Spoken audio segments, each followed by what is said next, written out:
네, 오늘은 안젤리나 졸려 씨의 사연인데요. 저는 요즘 매일 야근을 하고 있답니다. 제 하루 일과는요. 아침에 출근, 커피 한 잔, 비몽사몽, 점심 먹고 비몽사몽. 그러다 정신을 차리면 벌써 4시 반? 그때부터 허겁지겁. 오늘도 또 야근. 각종 영양제도 먹어보고 운동도 열심히 하는데 왜 맨날 이렇게 피곤한 건가요?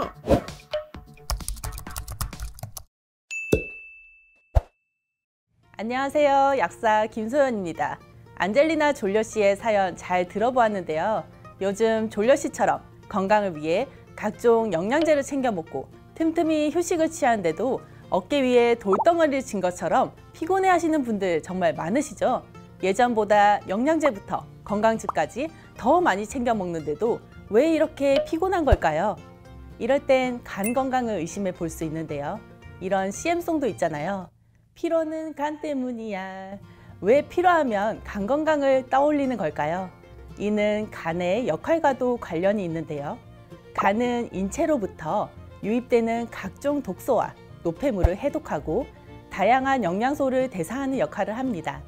그래서 간 기능이 떨어지면 피로감을 비롯해 소화불량, 얼굴빛이 칙칙해지는 등의 증상이 나타나는 거죠. 따라서 아무리 좋은 영양제를 챙겨 먹어도 간 기능이 떨어져 있으면 피곤할 수밖에 없는 거죠. 또 졸려 씨처럼 건강을 위해 운동이나 다이어트를 무리해서 하거나 각종 건강기능식품을 무분별하게 먹는 것도 문제가 될 수 있어요. 이는 피로물질을 해독하는 간에 쉴 틈을 주지 않아 부하가 발생하고 이것이 반복이 되면 비알코올성 지방간염 같은 질병의 원인이 될 수 있기 때문이죠. 요즘 젊은 남성분들 같은 경우에는 운동 후에 단백질 보충제를 챙겨 먹고 여성분들은 다이어트 보조제를 섭취하는 경우가 많으신데요. 이 역시 간에 부담을 줘 간 건강을 해칠 수가 있습니다. 그렇다면 졸려 씨의 간 건강 어떻게 하면 우리가 챙길 수 있을까요? 간 건강을 위해서 우선적으로 바꿔야 하는 건 바로 식습관입니다. 야식, 인스턴트, 패스트푸드 등을 드시는 분들이 많잖아요. 이는 간 건강을 해칠 수 있는 가장 큰 요인입니다. 따라서 불규칙한 식사와 야식은 줄이고 칼로리 밸런스를 유지해서 먹는 것이 중요합니다. 체지방이 되기 쉬운 동물성 지방과 설탕 등은 되도록 피하고 식물성 단백질과 식이섬유를 함유한 곡물을 중심으로 섭취하도록 합니다. 그리고 간장에 부담을 주는 알코올 섭취를 자제하고 적당한 운동으로 간 내 지방을 줄여 피로감을 덜어주는 것이 좋습니다.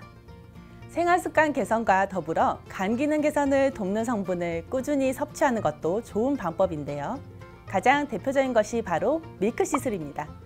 여기에는 간 건강을 위한 핵심 성분인 실리마린이 함유되어 있는데요.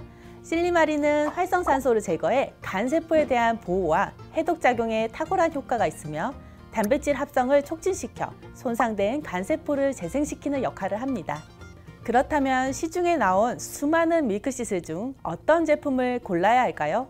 우선 밀크시슬의 핵심 성분인 실리마린의 함량을 반드시 확인해야 하는데요. 식약처에서 제시한 밀크시슬의 하루 섭취량은 실리마린 130mg입니다.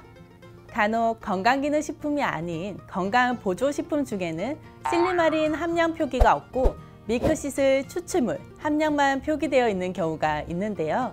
이 경우 실리마린 비율조차 표기가 되어 있지 않아 실리마린이 얼만큼 들어가 있는지 알 수가 없습니다. 따라서 믿을 만한 제조사에서 까다롭게 만든 제품인지 확인할 필요가 있습니다. 또 평소 피로감이 심하다면 밀크시슬에 비타민 B가 더해진 제품을 고르는 것도 하나의 방법입니다.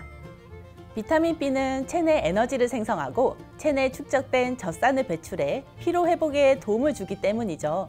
따라서 밀크시슬과 비타민 B를 함께 복용하면 간 기능 개선과 피로 회복을 동시에 관리할 수 있습니다. 주위에 피로를 호소하는 사람들을 보면 무언가를 더 먹거나 뭘 더 해야 한다고 생각하는 경우가 많은데요. 그 전에 잠시 멈춰서 내 생활 습관을 돌이켜보고 무심코 했던 행동들이 오히려 피로를 가중시키지는 않았는지 점검해 볼 필요가 있습니다. 간 건강과 피로 모두 챙기면 워라밸도 당연히 지킬 수 있겠죠? 오늘도 건강한 하루 되세요. 지금까지 약사 김소연이었습니다.